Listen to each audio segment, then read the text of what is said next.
Hi students, welcome to a new class. ഇന്നത്തെ ക്ലാസ്സിൽ നമ്മൾ ഡിസ്കസ് ചെയ്യാൻ പോകുന്നത് ചാപ്റ്റർ 5-ലെ ഇഷ്യൂ ഓഫ് ഷെയർസ് എന്നുള്ള ചാപ്റ്ററിൽ ഇമ്പോർട്ടൻ്റ് ആൻഡ് എക്സ്പെക്റ്റഡ് ക്വസ്റ്റ്യൻസ് ആണ്. അപ്പോൾ അതിൽ ഫസ്റ്റ് നിങ്ങൾ പഠിക്കേണ്ടത് മീനിങ് ഓഫ് എ കമ്പനി. നിർബന്ധമായിട്ടും കമ്പനിയുടെ ഈ ഡെഫിനേഷൻ 2013 തന്നിട്ടുണ്ട്. Company is an artificial person created by law with a perpetual succession and common seal. Companies Act 2013 define ചെയ്യുന്നുണ്ട്. A company registered under this act or under any previous companies act എന്ന് പറയുന്നത്. Okay, അപ്പോൾ ഇതിൽ ഏതെങ്കിലും ഒരു definition company എന്താണെന്നുള്ളത് നിർബന്ധമായിട്ട് പഠിക്കുക. അതേപോലെ തന്നെ കമ്പനിയുടെ ക്യാരക്ടറിസ്റ്റിക്സ് എന്താണെന്ന് ഇതുവരെ ചോദിച്ച് കണ്ടിട്ടില്ല, പക്ഷെ വളരെ ഇമ്പോർട്ടൻ്റ് ആയിട്ടൊരു ക്വസ്റ്റ്യൻ തന്നെയാണ്. എന്താണ് കമ്പനിയുടെ ക്യാരക്ടറിസ്റ്റിക്സ് എന്ന് പറയുന്നത്. ഇനി ഒരു കമ്പനി മെയിൻറ്റെയിൻ ചെയ്യുന്ന ബുക്സ് എന്തൊക്കെയാണെന്നുള്ളതാണ് ചോദിച്ചിരിക്കുന്നത്. അതിലൊരു 4 പോയിന്റ് പറയുന്നുണ്ട്. ലീഗൽ പ്രൊവിഷൻസ്, ആ ഒരു ബുക്സ് ഓഫ് അക്കൗണ്ടിന്റെ ലീഗൽ പ്രൊവിഷൻസ്, ഇതൊന്നും ഇതുവരെ ചോദിച്ച കാര്യങ്ങളല്ല. ഇനി ഇതിൽ ചോദിക്കാൻ സാധ്യതയുള്ള ഒരു ക്വസ്റ്റ്യൻ ആണ് വാട്ട് ഇസ് സ്റ്റാറ്റ്യൂട്ടറി ബുക്ക്. എന്തിനാണ് സ്റ്റാറ്റ്യൂട്ടറി ബുക്ക് എന്ന് പറയുന്നത്? കമ്പനീസ് ആക്ട് 2013 പ്രകാരം എല്ലാ കമ്പനീസും നിർബന്ധമായിട്ടും ചില ബുക്കുകളും രജിസ്റ്റേഴ്സ് എല്ലാം കീപ്പ് ചെയ്യേണ്ടതുണ്ട്. ഇത്തരത്തിലുള്ള ബുക്കുകളെയാണ് സ്റ്റാറ്റ്യൂട്ടറി ബുക്ക് എന്ന് പറയുന്നത്. കമ്പനീസ് ആക്ട് പ്രകാരം എല്ലാ കമ്പനീസും നിർബന്ധമായിട്ടും ചില ബുക്കുകൾ മെയിൻറ്റെയിൻ ചെയ്യേണ്ടതുണ്ട്. ഇത്തരത്തിലുള്ള ബുക്കിനെയാണ് സ്റ്റാറ്റ്യൂട്ടറി ബുക്സ് എന്ന് പറയുന്നത്. ഇനി എന്തൊക്കെയാണ് ആ ബുക്സ് ആൻഡ് റെക്കോർഡ്സ് എന്ന് പറയുന്നത്? മിനിറ്റ് ബുക്ക്, അതേപോലെ തന്നെ register of members, index of members, register and index of debenture holders, register of charges, register of directors, directors shareholdings, investment held their name and copies of instruments to charge created by the company, register of കോൺട്രാക്റ്റുകൾ, register of loans guarantee to companies, copies of annual returns, books of accounts. ഇത്രയും കാര്യങ്ങൾ ഒരു company 2013 പ്രകാരം incorporate ചെയ്തിരിക്കുന്ന company ആണെങ്കിൽ നിർബന്ധമായും ഈ ബുക്കുകൾ കീപ്പ് ചെയ്തിരിക്കണം എന്നുള്ളതാണ് പറയുന്നത്. ഇനി അടുത്തൊരു ക്വസ്റ്റ്യൻ ആണ് ഷെയർ ക്യാപിറ്റൽ. ഇത് റിപ്പീറ്റ് ചെയ്ത് വന്നൊരു ക്വസ്റ്റ്യൻ ആണ്. എന്താണ് ഷെയർ എന്ന് ചോദിച്ചിട്ടുണ്ട്, ഷെയർ ക്യാപിറ്റൽ എന്താണെന്നുള്ളത് ചോദിച്ചിട്ടുണ്ട്. അത് രണ്ടിൻ്റെ ഉത്തരം ഇതിൽ തന്നെ വരുന്നുണ്ട്. എന്താണ് ഷെയർ എന്നുള്ളതും ഒരു യൂണിറ്റിനെയാണ് ഷെയർ എന്ന് പറയുന്നത്. ഷെയർ ക്യാപിറ്റലോ അതിൻ്റെ ടോട്ടൽ ക്യാപിറ്റലിനെ തന്നെയാണ് ഷെയർ ക്യാപിറ്റൽ എന്ന് പറയുന്നത്. ഓക്കെ, ഇത് നമ്മൾ ഓൾറെഡി ക്വസ്റ്റ്യൻ പേപ്പർ പറയുമ്പോൾ പറഞ്ഞിട്ടുള്ള ഒരു പോർഷൻ തന്നെയാണ്. ഇനി ഇതിൻ്റെ കാറ്റഗറീസ് ചോദിച്ചിട്ടുണ്ട്. ഇതിൽ നിന്ന് കഴിഞ്ഞ പ്രാവശ്യം ഒരു ക്വസ്റ്റ്യൻ ചോദിച്ചിട്ടുണ്ട്. എന്തിനെയാണ് സബ്സ്ക്രൈബ്ഡ് ക്യാപിറ്റൽ എന്ന് സബ്സ്ക്രൈബ്ഡ് ഇഷ്യൂഡ് ക്യാപിറ്റൽ എന്തോ ചോദിച്ചിട്ടുണ്ട്. അപ്പോൾ ഇതിൻ്റെ ഈ ഒരു കാറ്റഗറി നിർബന്ധമായി പഠിക്കുക. ഷെയർ ക്യാപിറ്റലിന് authorised capital, issued capital, subscribed capital, called up capital. Called up capital ആണ് ചോദിച്ചിരിക്കുന്നത് തോന്നുന്നു കഴിഞ്ഞ പ്രാവശ്യം. And paid up capital, reserve capital. അപ്പം ഇങ്ങനെ 6 ഡിവൈഡ് ചെയ്തിട്ടുണ്ട്. സെക്ഷൻ ബിയിലേക്ക് വരാൻ സാധ്യത വളരെ അധികമുള്ളൊരു ക്വസ്റ്റ്യൻ ആണ്. കാരണം നമ്മുടെ ഡിബെഞ്ചേഴ്സിന് ഡിഫറെൻറ്റ് ടൈപ്സ് 3 ക്വസ്റ്റ്യൻ പേപ്പറിലായിട്ട് 3 കാറ്റഗറി ചോദിച്ചു കഴിഞ്ഞിട്ടുണ്ട്. ഇനി ഷെയർ ക്യാപിറ്റലും ഷെയറും ചോദിച്ച സ്ഥിതിക്ക് ഷെയർ ക്യാപിറ്റലിൻ്റെ ഈ കാറ്റഗറീസ് നമുക്ക് വരാൻ സാധ്യത കൂടുതലുള്ളൊരു ക്വസ്റ്റ്യൻ ആണ്. അപ്പോൾ ഇതിലേതെങ്കിലും ഒരു ക്യാപിറ്റൽ ചോദിക്കാം. എന്താണ് കോൾഡ് അപ്പ് ക്യാപിറ്റൽ, അല്ലെങ്കിൽ എന്താണ് പെയ്ഡ് അപ്പ് ക്യാപിറ്റൽ, അങ്ങനെ. അപ്പോൾ ഇത് എന്തായാലും പഠിക്കുക. അല്ലെങ്കിൽ റിസർവ് ക്യാപിറ്റൽ എന്താണ് ഒരു ക്വസ്റ്റ്യൻ നമുക്ക് പ്രതീക്ഷിക്കാവുന്നതാണ്. ആൻഡ് നെക്സ്റ്റ് ഇതുവരെ ചോദിച്ച് കണ്ടിട്ടില്ല, അപ്പോൾ ഇനി സാധ്യത കൂടുതലുള്ളൊരു ക്വസ്റ്റ്യൻ ആണ് റിസർവ് ക്യാപിറ്റലും ക്യാപിറ്റൽ റിസർവും. അപ്പോൾ ഇതിൽ 7 പോയിന്റ് ആണ് പറഞ്ഞിരിക്കുന്നത്. അപ്പോൾ ഇതിൻ്റെ ബേസിസിൽ നമുക്ക് റിസർവ് ക്യാപിറ്റൽ മാത്രം എന്താണെന്ന് ചോദിച്ചാൽ എഴുതാൻ അറിയണം ഈ 7 പോയിന്റുകൾ. ക്യാപിറ്റൽ റിസർവ് എന്താണെന്ന് ചോദിച്ചാൽ എഴുതാൻ കിട്ടണം ഈ 7 പോയിന്റുകൾ. ഇനി ഡിഫറൻസ് ചോദിച്ചാലോ നമുക്കത് ഡിഫറൻസ് ആയിട്ട് പറയാനും സാധിക്കണം. ഓക്കെ, ഇനി അടുത്തൊരു ഇമ്പോർട്ടൻറ്റ് ക്വസ്റ്റ്യൻ ആണ് ടൈപ്സ് ഓഫ് ഷെയർസ്. എത്ര ടൈപ്പാണ് ഷെയർ ഉള്ളത്? പ്രധാനമായിട്ടും പ്രിഫറൻസ് ഷെയർ. ഇനി എന്താണ് പ്രിഫറൻസ് ഷെയർ? 2 മാർക്സിൻ്റെ ക്വസ്റ്റ്യൻ ആണ്. എന്തൊക്കെയാണ് പ്രിഫറൻഷ്യൽ റൈറ്റുകൾ കിട്ടുന്നത് എന്നുള്ളതൊക്കെയാണ് ഇവിടെ പറയുന്നത്. പ്രിഫറൻസ് ഷെയർസ് എന്താണ്? ഇനി അതേപോലെ തന്നെ അടുത്തൊരു കാറ്റഗറിയാണ് ടൈപ്സ് ഓഫ് പ്രിഫറൻസ് ഷെയർസ്. ഇതിൽ നമ്മളോട് ഇതുവരെ ഈ ടൈപ്സ് ചോദിച്ചിട്ടില്ല, പക്ഷെ ഡിബെഞ്ചറിൽ ഇതിൻ്റെ ടൈപ്സ് ചോദിച്ചിട്ടുണ്ട്. അപ്പോൾ അതുകൊണ്ട് ഒരു മാറ്റം വരികയാണെങ്കിൽ പ്രിഫറൻസ് ഷെയർസിൻ്റെ ടൈപ്സ് സെക്ഷൻ ബിയിൽ ചോദിക്കാൻ ധാരാളം ചാൻസ് ഉള്ളതാണ്. അല്ലെങ്കിൽ ഇത് ഏതെങ്കിലും ഒന്ന് 2 മാർക്സിന് നമുക്ക് ചോദിക്കാനും സാധ്യത കൂടുതലാണ്. What is cumulative preference share എന്താ ചോദിക്കാം, പാർട്ടിസിപ്പേറ്റിംഗ് അല്ലെങ്കിൽ non participating, redeemable preference share, convertible preference shares, cumulative convertible preference shares എല്ലാം നമുക്ക് 2 മാർക്കിനോ അല്ലെങ്കിൽ ഇത് മൊത്തത്തിൽ നമുക്ക് 5 മാർക്കിനൊക്കെ ചോദിക്കാൻ ചാൻസ് കൂടുതലാണ്. അപ്പോൾ ടൈപ്സ് ഓഫ് ഷെയർസിനെ 2 ഡിവൈഡിൽ ഫസ്റ്റ് വൺ പ്രിഫറൻസ് ഷെയർ ആണെന്ന് പറഞ്ഞു.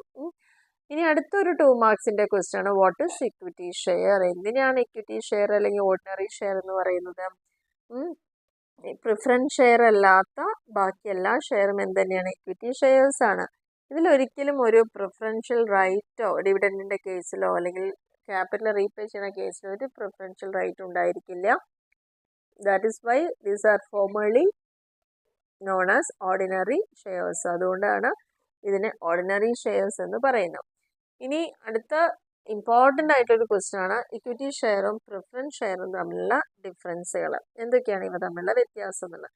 അപ്പോൾ അതുകൊണ്ട് തന്നെ നിങ്ങളോട് ഇക്വിറ്റി ഷെയർ എന്താണെന്ന് ചോദിച്ചാൽ നിങ്ങൾക്ക് 7 പോയിന്റ് പറഞ്ഞാൽ തന്നെ അതിന് ഉത്തരമായി. അല്ലെങ്കിൽ പ്രിഫറൻസ് ഷെയർ എന്താണെന്ന് ചോദിച്ചാൽ നിങ്ങൾക്കിത് എഴുതാവുന്നതേ ഉള്ളൂ. ഇനി ഡിഫറൻസ് ചോദിച്ചാൽ ഈ തരത്തിൽ എഴുതാം.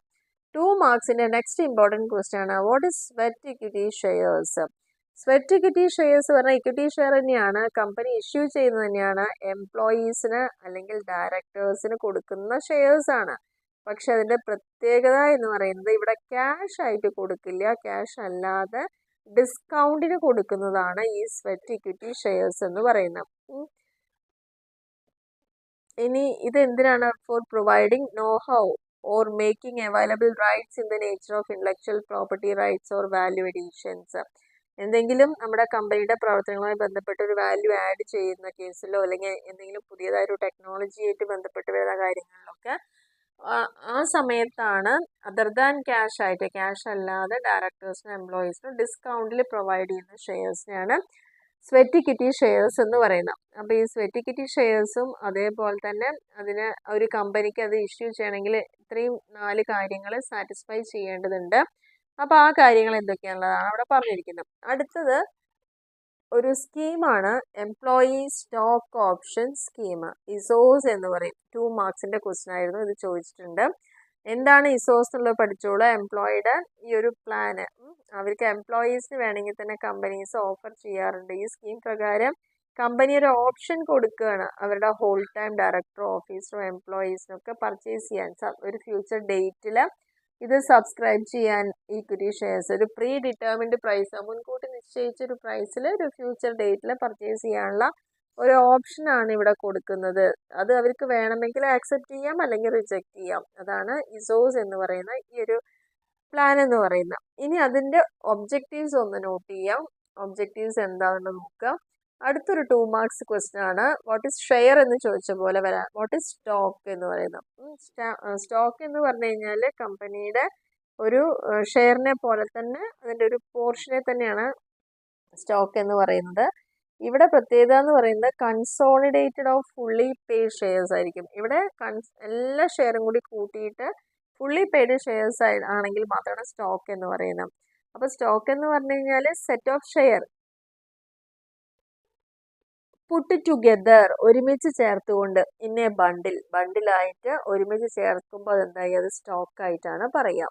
ഇതിൻ്റെ പ്രത്യേകത എന്ന് പറയുന്നത് ഇതിനൊരു ഡെഫിനറ്റ് വാല്യൂ പറയാൻ പറ്റില്ല, പക്ഷെ ഇതിനൊരു വാല്യൂ ഉണ്ടായിരിക്കുന്നതാണ് പറയുന്നത്. ഇനി നെക്സ്റ്റ് ഇമ്പോർട്ടൻ്റ് ആയിട്ടുള്ള ക്വസ്റ്റ്യൻ ആണ് ഷെയറും സ്റ്റോക്കും തമ്മിലുള്ള ഡിഫറൻസ് പഠിക്കുക. അതേപോലെ തന്നെ ഷെയർ ഇഷ്യൂ, ഇത് വളരെ വളരെ ഇമ്പോർട്ടൻ്റ് ആണ്. Issue of shares, what is private placement ചോദ്യം വരാം. What is right issue question വന്നതാണ്. പബ്ലിക് ഇഷ്യൂ എന്താണ്, IPO ഇനീഷ്യൽ പബ്ലിക് ഓഫർ എന്താണ്, ഓഫർ ഫോർ സെയിൽ എന്താണുള്ളത്. അപ്പോൾ ഈ ഓരോ പോയിന്റും പഠിക്കാൻ നിർബന്ധമായിട്ടും പ്രൈവറ്റ് പ്ലേസ്മെൻറ്റ് ഷെയർസ് എന്താണെന്നുള്ളത്. കമ്പനി ഒരിക്കലും പ്രോസ്പെക്ടസ് ഇഷ്യൂ ചെയ്യാതെ അതിനെ ക്യാപിറ്റൽ റൈസ് ചെയ്യാൻ വേണ്ടി ചെയ്യുന്ന ഒരു മാർഗ്ഗമാണത്. പബ്ലിക് ലിമിറ്റഡ് കമ്പനി ആണെങ്കിലും അവർക്ക് ഷെയർസ് പ്രൈവറ്റ്ലി കൊടുക്കാം. ഒരു പബ്ലിക് ഒരു ഇൻവിറ്റേഷനും കൊടുക്കാതെ തന്നെ ചെയ്യാം. ഇവിടെ സെക്യൂരിറ്റീസ് കമ്പനി ഡയറക്റ്റായിട്ട് എൻ്റെ ഇൻവെസ്റ്റേഴ്സിന്, അതായത് ഒരു സ്മോൾ ഗ്രൂപ്പ് ഓഫ് ഇൻവെസ്റ്റേഴ്സ് ഉണ്ടാവുള്ളൂ, അവർക്ക് ഡയറക്റ്റായിട്ട് കൊടുക്കുന്നതിനെ തന്നെയാണ് പ്രൈവറ്റ് പ്ലേസ്മെന്റ് എന്ന് പറയുന്നത്. അത് ഒന്നില്ലെങ്കിൽ ഫിനാൻഷ്യൽ ഇൻസ്റ്റിറ്റ്യൂഷൻ ആയിരിക്കാം, അല്ലെങ്കിൽ നിലവിൽ വേറെ ഏതെങ്കിലും എക്സിസ്റ്റിംഗ് കമ്പനീസ് ആയിരിക്കാം, അല്ലെങ്കിൽ അവർ സെലക്ട് ചെയ്യുന്ന ഏതെങ്കിലും പ്രൈവറ്റ് പേഴ്സൺസ് ആയിരിക്കാം, അവരുടെ ഫ്രണ്ട്സോ റിലേറ്റീവ്സോ അങ്ങനെയൊക്കെ ആയിരിക്കാം. ഇതിനെയാണ് പ്രൈവറ്റ് പ്ലേസ്മെന്റ് എന്ന് പറയുന്നത്. ഇത് വന്നൊരു ക്വസ്റ്റ്യൻ ആണ്, what is right issue. Right issue എന്ന് പറയുമ്പം ഫണ്ട് റേസ് ചെയ്യാൻ വേണ്ടിയിട്ട് കമ്പനി ഷെയർ ഹോൾഡേഴ്സിന് അവർ എത്ര ഷെയർ ആണോ അവിടെ എടുത്തിരിക്കുന്നത് അതിലൊരു പ്രൊപ്പോർഷനേറ്റ് ആയിട്ട് കൊടുക്കുന്ന ഒരു കാര്യമാണ് റൈറ്റ് ഇഷ്യൂ എന്ന് പറയുന്നത്. ഇവിടെ പ്രോസ്പെക്ടസ് ഉണ്ടാവില്ല എന്നതാണ് വേറൊരു പ്രത്യേകത. ഇനി പബ്ലിക് ഇഷ്യൂ എന്ന് പറഞ്ഞു കഴിഞ്ഞാൽ ഷെയർസ് പബ്ലിക്കിന് വേണ്ടി ഓഫർ ചെയ്യുക, പ്രോസ്പെക്ടേഴ്സോട് കൂടിയിട്ട് തന്നെയാണ്. ആ പബ്ലിക് ഇഷ്യൂ രണ്ട് തരത്തിലുണ്ട്. ഇനീഷ്യൽ പബ്ലിക് ഓഫറും ഉണ്ട്, ഓഫർ ഫോർ സെയിലും ഉണ്ട്. ഇനീഷ്യൽ പബ്ലിക് ഓഫർ എന്ന് പറയുന്നത് ഇവിടെ എന്താണ്, ഷെയർസ് സ്റ്റോക്ക് ജനറൽ ആദ്യമായിട്ട് ജനറൽ പബ്ലിക്കിന് ഇഷ്യൂ ചെയ്യുന്നതിനാണ് ഇനീഷ്യൽ പബ്ലിക് ഓഫർ എന്ന് പറയുന്നത്. ഓഫർ ഫോർ സെയിൽ എന്ന് പറഞ്ഞു കഴിഞ്ഞാൽ ഇവിടെ ഷെയർസ് ഡയറക്റ്റ് ആയിട്ട് പബ്ലിക്കിന് ഓഫർ ചെയ്യുന്നതിന് പകരം കമ്പനി എന്ത് ചെയ്യുന്നുണ്ട്, publish by the company itself it offers through the ഇന്റർമീഡിയറിയിലൂടെ ആയിരിക്കും ഇവിടെ സെയിൽ ചെയ്യുക. ആദ്യത്തെ കേസിൽ ഡയറക്റ്റ് ആയിട്ട് പബ്ലിക്കിന് ഓഫർ ചെയ്യുന്നു. രണ്ടാമത്തെ കേസിൽ പബ്ലിക്കുമായിട്ടല്ല കോണ്ടാക്ട് ഉണ്ടാവുക, ഇതിന് ഇടനിലക്കാരുണ്ടാവും, ഇന്റർമീഡിയറീസുമായിട്ടായിരിക്കും ഇവരുടെ ട്രാൻസാക്ഷൻസ്, അല്ലെങ്കിൽ സ്റ്റോക്ക് ബ്രോക്കേഴ്സ് ഒക്കെ ഉണ്ടായിരിക്കും, അതുവഴിയാണ് സെയിൽ ചെയ്യുക എന്നുള്ളതാണ്. ഇനി എന്താണ് ഇങ്ങനെ ഒരു പുതിയ ഷെയർ ഇഷ്യൂ ചെയ്യുമ്പോഴുള്ള പ്രൊസീജിയേഴ്സ്, ഈ കാര്യങ്ങളൊന്നും ഇതുവരെ വരാത്തൊരു കാര്യമാണ്. അതേപോലെ തന്നെ ടൈപ്സ് ഓഫ് അലോട്ട്മെന്റ് എത്ര തരത്തിലുണ്ടെന്നുള്ളത്, ഷെയർ സർട്ടിഫിക്കറ്റ് എന്താണുള്ളത്. ഇനി നമുക്ക് എക്സ്പെക്ട് ചെയ്യാവുന്ന ഒരു ക്വസ്റ്റ്യൻ ആണ്, what is minimum subscription. Minimum amount of capital fixed by the directors to be raised from the members by way of subscription. Share subscribe ചെയ്തുകൊണ്ട് നമുക്ക് എത്രത്തോളം ക്യാപിറ്റൽ റേസ് ചെയ്യാൻ പറ്റും എന്നുള്ളതിനെ കുറിച്ചാണ് മിനിമം സബ്സ്ക്രിപ്ഷനിൽ പറയുന്നത്. പിന്നീട് നമുക്ക് റിപ്പീറ്റ് ചെയ്ത് വന്നിരിക്കുന്ന ഒരു ക്വസ്റ്റ്യൻ തന്നെയാണ്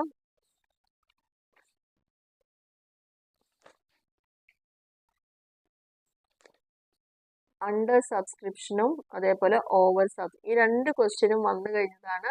എന്താണ് അണ്ടർ സബ്സ്ക്രിപ്ഷൻ, അതായത് നമ്മൾ ഇഷ്യൂ ചെയ്യാൻ ഉദ്ദേശിക്കുന്നതിനേക്കാൾ കുറവാണ് ആപ്ലിക്കേഷൻ വരുന്നെങ്കിൽ അത് അണ്ടർ സബ്സ്ക്രിപ്ഷനും, ഇഷ്യൂ ചെയ്യാൻ ഉദ്ദേശിച്ചത് എത്രയാണോ അതിനേക്കാൾ കൂടുതലായിട്ടാണ് ആപ്ലിക്കേഷൻ വരുന്നെങ്കിൽ അത് ഓവർ സബ്സ്ക്രിപ്ഷനുമാണ്.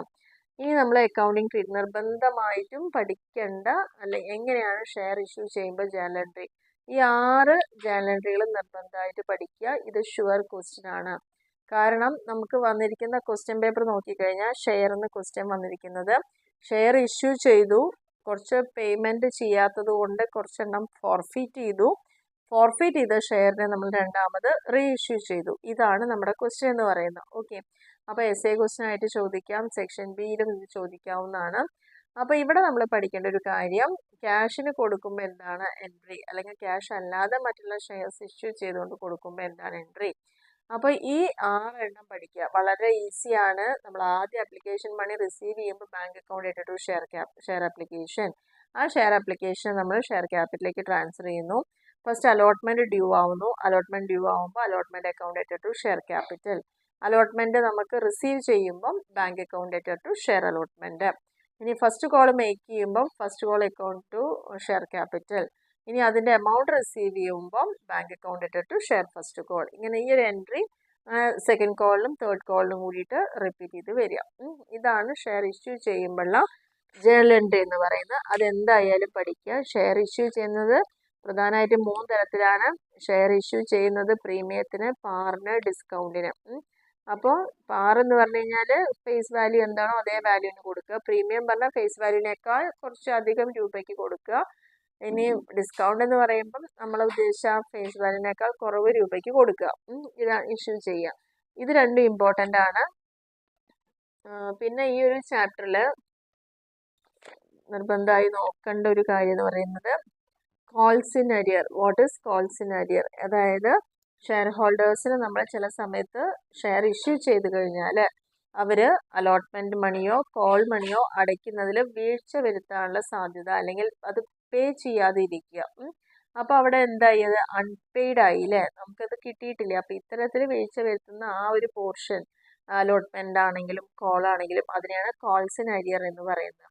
അപ്പോൾ കോൾസ് ഇൻ അരിയർ എന്ന് പറഞ്ഞാൽ എന്താണ്, called up capital minus paid up capital. എന്താണോ കോൾ ചെയ്തത് അതിൽ നിന്ന് എന്താണോ പേ ചെയ്തത് ആ ഡിഫറൻസിനെയാണ് കോൾസ് ഇൻ അരിയർ എന്ന് പറയുന്നത്. ഇനി ഇതിലെ കോൾസ് ഇൻ അരിയറിന്റെ മെത്തേഡ് അതൊന്നും നിങ്ങൾ കാര്യമായി നോക്കേണ്ട ആവശ്യമില്ല. ഇതേപോലെ തന്നെ നമുക്ക് സാധ്യത ഉള്ള ഒരു ക്വസ്റ്റ്യൻ ആണ് കോൾസ് ഇൻ അഡ്വാൻസ്. എന്താണ് കോൾസ് ഇൻ അഡ്വാൻസ്? അതായത് കമ്പനി കോൾ ചെയ്യുന്നതിന് മുന്നേ തന്നെ ഷെയർ ഹോൾഡർ അഡ്വാൻസ് ആയിട്ട് എക്സസ് മണി അതിലേക്ക് കൊടുക്കുക, മുൻകൂട്ടി കൊടുക്കുക. അതിനെയാണ് കോൾ ഇൻ അഡ്വാൻസ് എന്ന് പറയുന്നത്. More than money than called up. എന്താണോ കോൾ ചെയ്തത് അതിനേക്കാൾ അധികം എമൗണ്ട് കമ്പനിക്ക് അഡ്വാൻസ് ആയിട്ട് കൊടുക്കുക. ഇത് നമുക്ക് amount paid by the shareholders in advance എന്ന് പറയുന്നത് becoming of it becoming due. In short amount received, ഇങ്ങനെ നമുക്ക് വിളിക്കുന്ന ഇതിന് അഡ്വാൻസ് ആയിട്ടാണ് കണക്കാക്കുന്നത്. Company can accept calls in advance if it authorised by articles. ഇനി കമ്പനിക്ക് അഡ്വാൻസ് എമൗണ്ട് വാങ്ങണമെന്നുണ്ടെങ്കിൽ തീർച്ചയായിട്ടും അതിൻ്റെ ആർട്ടിക്കിളിൽ അത് മെൻഷൻ ചെയ്തിരിക്കണം എന്നുള്ളതാണ് പറയുന്നത്.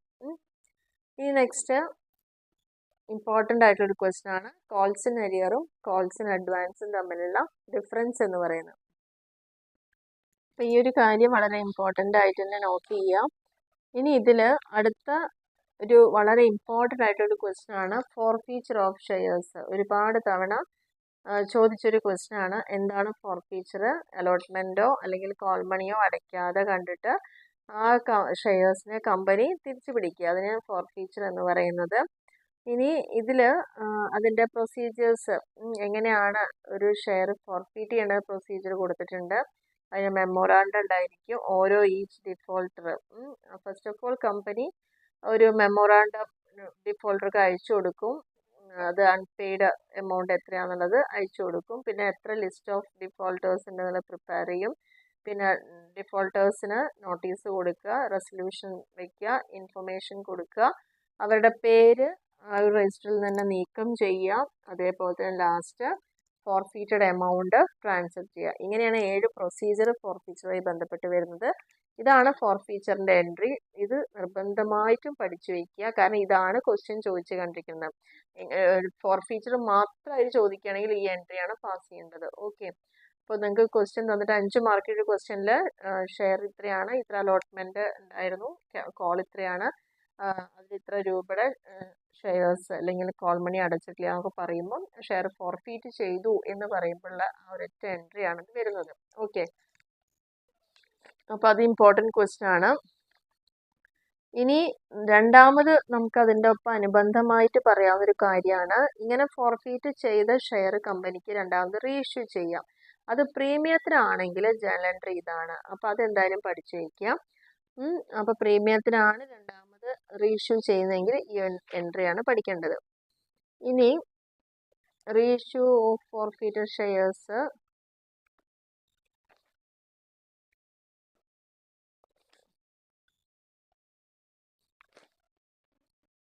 Next surrender of shares. ഒരിക്കൽ ചോദിച്ചൊരു ക്വസ്റ്റ്യൻ ആണ്, എന്തിനാണ് സറണ്ടർ എന്ന് പറയുക? അതായത് when a shareholder finds that he cannot pay the call money on the shares held by him, he may voluntarily return the shares to the company. ആദ്യത്തെ case എന്താണെന്ന് വെച്ച് കഴിഞ്ഞാൽ അവർക്ക് അലോട്ട് ചെയ്ത ഷെയർസിൻ്റെ മുകളിൽ വരുന്ന അലോട്ട്മെൻറ്റും കോൾ മണിയും അവരടയ്ക്കാതെ അത് മുന്നോട്ട് പോകുമ്പോൾ കമ്പനി നിർബന്ധമായിട്ടും ഷെയർ അവരെ തിരിച്ചു പിടിക്കുക. അതാണ് ഫോർഫീച്ചർ എന്ന് പറയുന്നത്. ഇവിടെ അവനവന് അടയ്ക്കാൻ സാധിക്കില്ല എന്ന് തോന്നുമ്പം അവനവൻ്റെ കയ്യിലുള്ള ഷെയർസിനെ നമ്മൾ തന്നെ നേരിട്ട് കമ്പനിയെ ഏൽപ്പിക്കുകയാണെങ്കിൽ അത് സറണ്ടർ എന്നാണ് പറയുക. വോളണ്ടറി ആയിട്ട് റിട്ടേൺ ചെയ്യാണ്, സ്വമേധയ ആരും കമ്പൽ ചെയ്യാതെ തന്നെ ആ ഷെയർസ് നമ്മൾ തിരിച്ച് കമ്പനിയിൽ ഏൽപ്പിക്കുന്നു. അപ്പോൾ ഇതിനെയാണ്, അപ്പോൾ ഫോർഫീച്ചറിൻ്റെ സെയിം എൻട്രി തന്നെയാണ് ഇവിടെ വരിക, പക്ഷേ ഇത് സ്വമേധയാ ചെയ്യുന്നു എന്ന് മാത്രമാണ്. ഓക്കെ, അപ്പോൾ ഇത് ഇമ്പോർട്ടൻറ്റ് ക്വസ്റ്റ്യൻ ആണ്. ഈ ഡിഫറൻസ് നിർബന്ധമായി പഠിക്കുക, എന്താണ് ഫോർഫീച്ചർ എന്താണ് സറണ്ടർ എന്നുള്ള കാര്യം. ഇത്രയാണ് ഇതിൽ നമുക്ക് ഈ ഒരു ചാപ്റ്ററിൽ നോക്കാനുള്ളത്. ഇനി ഒരു ക്വസ്റ്റ്യൻ കൂടി ഉണ്ട്, വാട്ട് ഇസ് ലീൻ? എന്താണ് ലീൻ ഓൺ ഷെയർസ് എന്ന് പറഞ്ഞു കഴിഞ്ഞാൽ, അതായത് റൈറ്റ് ആണ്, ഒരു കമ്പനിയുടെ അവകാശമാണ്, right to retain the position of the property belonging to a debtor until the debts are cleared by him. നമുക്ക് എത്രയാണോ കടം തരാനുള്ളത്, തിരിച്ചു തരാനുള്ളത്, അത് തന്നിട്ടില്ലെങ്കിൽ ആ ഡെറ്റ് ക്ലിയർ ചെയ്ത് വരുന്നത് വരേക്കും അവരുടെ പ്രോപ്പർട്ടി കൈവശം വെക്കാനുള്ള കമ്പനിയുടെ അധികാരത്തിനെയാണ് ലീൻ എന്ന് പറയുന്നത്. ഓക്കെ, കമ്പനിക്ക് എന്തെങ്കിലും അടവ് കൊടുക്കേണ്ടതിൽ വീഴ്ച വരുത്തുകയാണെങ്കിൽ അവരുടെ ഏതെങ്കിലും പ്രോപ്പർട്ടി ഓതറൈസ് ആർട്ടിക്കിൾസിൽ പറഞ്ഞിട്ടുണ്ടെങ്കിൽ ഇത്തരത്തിലൊരു കാര്യം അവർക്ക് അവിടെ ചെയ്യാവുന്ന ഒരു കാര്യമാണെന്നാണ് പറയുന്നത്. അപ്പം ലീൻ എന്താണെന്നുള്ളതൊക്കെ ചോദ്യം വരാം. അപ്പം ഇത്രയാണ് നമ്മുടെ ഈ ഒരു സെക്ഷനിൽ വരുന്നത്. അപ്പോൾ ഇവിടെ തന്നെ പ്രത്യേകിച്ച് പഠിക്കേണ്ട ഒരു കാര്യം, ഷെയർ ഇഷ്യൂ ഉള്ള ആ കാര്യം നോക്കുക. കോൾ സിനറിയോ വരികയാണെങ്കിൽ എന്താ എൻട്രി, ഫോർഫീച്ചർ നടത്തുകയാണെങ്കിൽ എന്താണ് ജേണൽ എൻട്രി, ഒപ്പം തന്നെ ഫോർഫീച്ചർ ചെയ്തതിനെ നമ്മൾ എങ്ങനെയാണ് രണ്ടാമത് റീ ഇഷ്യൂ ചെയ്യുന്നതെന്നുള്ളതാണ് മൂന്നാമത് പഠിക്കേണ്ട ഒരു കാര്യം. ഇവിടെ ഈ ഷെയർ ഡെറ്റിൻ്റെ ക്വസ്റ്റൻ ആയതുകൊണ്ടാണ് കണ്ടിന്യൂസ് ആയി പറയുന്നത്. ഇവിടെ പഠിക്കേണ്ട ഒരു പോയിന്റ് 6ാമത്തെ ചാപ്റ്ററാണ് ബോണസ് ആൻഡ് റൈറ്റ് ഇഷ്യൂ എന്താണെന്നുള്ളത്. ബോണസ് ഇഷ്യൂ ചോദിച്ച ക്വസ്റ്റൻ ആണ്. ബോണസ് ഷെയർ എന്താണ് ബോണസ് ഇഷ്യൂ, ബോണസ് ഷെയർ പറഞ്ഞു കഴിഞ്ഞിട്ടുണ്ട്. ഏതൊക്കെ സർക്കംസ്റ്റൻസസിലാണ് കമ്പനി ഇത് ഇഷ്യൂ ചെയ്യുന്നത് എന്നുള്ളതും, അങ്ങനെ അത് ഇഷ്യൂ ചെയ്യുമ്പോൾ വരുന്ന ഇഫക്റ്റുകൾ, ഇതിൻ്റെ അഡ്വാൻറ്റേജ് കമ്പനിക്കും ഷെയർ ഹോൾഡർക്കും ഉള്ളത്, അതേപോലെ തന്നെ ഡിസഡ്വാൻറ്റേജസ് രണ്ടുപേർക്കുള്ളത്, അത് നിർബന്ധമായിട്ടും ഈ കാര്യങ്ങൾ പഠിച്ചു വയ്ക്കുക. ബോണസ് ഇഷ്യൂ എന്താണ്, ഏത് സാഹചര്യത്തിലാണ്, ഇതുകൊണ്ടുള്ള ഗുണങ്ങളും ദോഷങ്ങളും. ഓക്കെ, അത്ര മാത്രം അവിടെ നോക്കുക. ഇനി എവിടെ നിന്നാണ് ബോണസ്, ഇതൊരു ചോദ്യമായിരുന്നു. സോഴ്സ് ഓഫ് ബോണസ് ഇഷ്യൂ കമ്പനിക്ക് ചെയ്യണമെങ്കിൽ അതിൻ്റെ മാർഗം എങ്ങനെയാണ്? ഒന്ന് റവന്യൂ റിസർവ് അല്ലെങ്കിൽ പ്രോഫിറ്റ്, അല്ലെങ്കിൽ ക്യാപിറ്റൽ റിസർവ് പ്രോഫിറ്റ്. അപ്പം ഇതിൽ തന്നെ കുറച്ച് സബ് പോയിന്റ് പറയുന്നുണ്ട്. അതിൽ നിന്ന് മാത്രമാണ് കമ്പനിക്ക് എന്ത് ചെയ്യാൻ പറ്റുള്ളൂ, ബോണസ് ഇഷ്യൂ ചെയ്യാൻ പറ്റുള്ളൂ. അടുത്തൊരു ക്വസ്റ്റ്യൻ ആണ് types of bonus issue. Fully പെയ്ഡും ഉണ്ട്, പാർട്ട്ലി പെയ്ഡും ഉണ്ട്. അപ്പം ഇതിനൊന്നും ജേണൽ എൻട്രി ഒന്നും ചോദിച്ച് കണ്ടിട്ടില്ല. പിന്നെ നമുക്കിതിൽ വരുന്ന ഒരു ക്വസ്റ്റ്യൻ ആണ് സ്റ്റോക്ക് സ്പ്ലിറ്റ് എന്താണെന്നുള്ളത്. സ്റ്റോക്ക് സ്പ്ലിറ്റ് എന്ന് പറഞ്ഞു കഴിഞ്ഞാൽ share is generally split when it has a high price. അപ്പോൾ ഒരു ഷെയറിന് നല്ല വിലയാണെന്ന് വിചാരിക്കുക, ഒരു 5000 രൂപയാണ്. അങ്ങനെയൊക്കെ വരുന്ന സമയത്ത് അതിനെ പറയുന്ന പേരാണ് ഹെവി ഷെയർ എന്ന് പറയുക. അപ്പോൾ ഈ ഹൈ പ്രൈസ് കാരണം ഈ ചെറിയ ഇൻവെസ്റ്റേഴ്സും അത് വാങ്ങാൻ മടിക്കും. അപ്പോൾ റീറ്റെയിൽ ഇൻവെസ്റ്റേഴ്സ് എന്താ പ്രിഫർ ചെയ്യുന്നത്, അവർക്ക് ഒരുപാട് large number of low priced shares വാങ്ങാനായിരിക്കും താല്പര്യം. ആ ഒരു സിറ്റുവേഷനെ തന്നെയാണ് കമ്പനി എന്ത് ചെയ്യുന്നത്, അവരുടെ ഷെയറിനെ സ്പ്ലിറ്റ് ചെയ്യുന്നത്. അപ്പോൾ സ്റ്റോക്ക് സ്പ്ലിറ്റ് എന്ന് പറഞ്ഞു കഴിഞ്ഞാൽ എന്താണ്, it is a process of reducing the face value of shares of a company by dividing one share into 2 or more part. ഒരു ഷെയറിന് ഇത്രയും വില കാണിച്ചാൽ അത് വാങ്ങാൻ അവർക്ക് പറ്റില്ല. അപ്പോൾ അതിനെ 2 അതിലധികമോ പാർട്ടുകളായിട്ട് അതിൻ്റെ വാല്യൂവിനെ ഡിവൈഡ് ചെയ്യാം. അതിനെയാണ് സ്റ്റോക്ക് സ്പ്ലിറ്റ്. അപ്പോൾ ഇത് ഒരു എക്സ്പെക്റ്റഡ് ക്വസ്റ്റ്യൻ ആണ്, വാട്ട് ഇസ് സ്റ്റോക്ക് സ്പ്ലിറ്റ് എന്ന് ചോദിക്കുന്നത്. ബോണസ് ഷെയറും സ്റ്റോക്ക് സ്പ്ലിറ്റും തമ്മിലുള്ള ഡിഫറൻസ് നോട്ട് ചെയ്തോളുക, ഇമ്പോർട്ടൻ്റ് ആണ്. അടുത്തൊരു ക്വസ്റ്റ്യൻ ആണ് റൈറ്റ് ഷെയറും റൈറ്റ് ഇഷ്യൂ എന്ന് പറയുന്നത്. നിർബന്ധമായിട്ടും പഠിക്കുക എന്താണ് റൈറ്റ് ഇഷ്യൂ എന്നുള്ളത്, അതേപോലെ തന്നെ അതിൻ്റെ അഡ്വാൻറ്റേജ് നോട്ട് ചെയ്യുക, വാല്യൂ ഓഫ് റൈറ്റ് എന്താണെന്നുള്ളത് നോക്കുക. ഇനി അതിൽ പഠിക്കാനുള്ളൊരു പോയിന്റ് ആണ് difference between right issue and public issue. Note ചെയ്തോളുക. ഇതിൽ എന്താണ് പബ്ലിക് ഇഷ്യൂ നമ്മളൊരു ഫസ്റ്റ് ക്വസ്റ്റ്യൻ പറഞ്ഞിട്ടുണ്ടായിരുന്നു അല്ലേ. അപ്പോൾ ആ പബ്ലിക് ഇഷ്യൂ ചോദിച്ചു കഴിഞ്ഞാൽ എഴുതാൻ പറ്റുന്ന ഒരു പോയിന്റ് കൂടിയാണിത്. അപ്പോൾ റൈറ്റ് ഇഷ്യൂവും പബ്ലിക് ഇഷ്യൂവും, റൈറ്റ് ഇഷ്യൂ ചോദിച്ചാലും ഇത് എഴുതാൻ പറ്റും. അപ്പോൾ ആ ഡിഫറൻസ് പഠിക്കുക. ആൻഡ് ലാസ്റ്റ് വളരെ വളരെ ഇമ്പോർട്ടൻറ്റ്, ചോദിച്ചിട്ടില്ല, bonus share and right share, ഇവ തമ്മിലുള്ള ഡിഫറൻസുകൾ ചോദിക്കാൻ ധാരാളം ചാൻസ് ഉണ്ട്. 5 മാർക്കിന് സെക്ഷൻ ബിയിൽ ചോദിക്കാം. അല്ലെങ്കിൽ നിങ്ങളോട് ഏതെങ്കിലും 2 ഡിഫറൻസ് ബോണസ് ഷെയറും റൈറ്റ് ഷെയറും തമ്മിൽ അങ്ങനെയൊക്കെ നമുക്ക് ചോദ്യം കണ്ടിട്ടുണ്ട്. അപ്പോൾ 2 മാർക്കിൻ്റെ സെക്ഷനിലും ഇത് ചോദിക്കാൻ സാധ്യത കൂടുതലാണ്. അപ്പോൾ ഇത്രയാണ് നമ്മുടെ ഈ ഒരു 5th and 6th ചാപ്റ്ററിനെ കുറിച്ച് പറയാനുള്ളത്. ഇതിൽ പ്രോബ്ലം നിങ്ങൾ നോക്കേണ്ടത് ആകെ ഷെയർ ഇഷ്യൂ ചെയ്യുന്നത്, ഫോർഫീറ്റ് ചെയ്യുന്നത്, റീഇഷ്യൂ ചെയ്യുന്നത്, ഈ 3 എൻട്രീസ് ആണ് പഠിക്കേണ്ടത്. ഇത് മാത്രമേ പ്രോബ്ലം ചോദിക്കുള്ളൂ. പിന്നെ ഫോർഫീച്ചർ മാത്രമായിട്ട് വേണമെങ്കിൽ ചോദിക്കാം, അല്ലെങ്കിൽ ഫോർഫീറ്റ് ചെയ്ത ഷെയർ ഇഷ്യൂ ചെയ്യുന്നത് ഏതിനാണോ അതിൻ്റെ എൻട്രി ചോദിക്കാം. ഈ ഒരു സാധ്യത മാത്രമാണ് ഈ ഒരു ചാപ്റ്ററിൽ നിന്ന് ചോദിക്കാൻ വഴിയുള്ളൂ. പിന്നെ തിയറി പാർട്ട് ഞാനിവിടെ ഓൾറെഡി പറഞ്ഞു കഴിഞ്ഞിട്ടുണ്ട്, ഏതൊക്കെയാണ് കൂടുതൽ നമ്മൾ ഫോക്കസ് ചെയ്ത് പഠിക്കേണ്ടതെന്നുള്ള കാര്യങ്ങൾ.